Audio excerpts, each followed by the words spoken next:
how to turn on notifications on your WeChat, or if your notifications on WeChat doesn't work. Today I will give you this solution. Let's do it.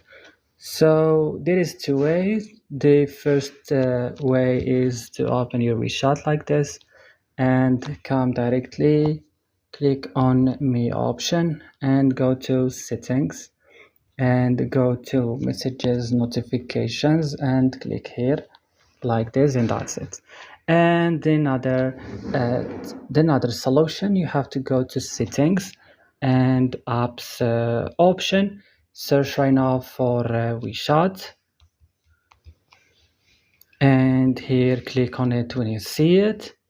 And right now guys, you will find the notification, make it enable like this, and that's it. Don't forget to like and subscribe, and bye.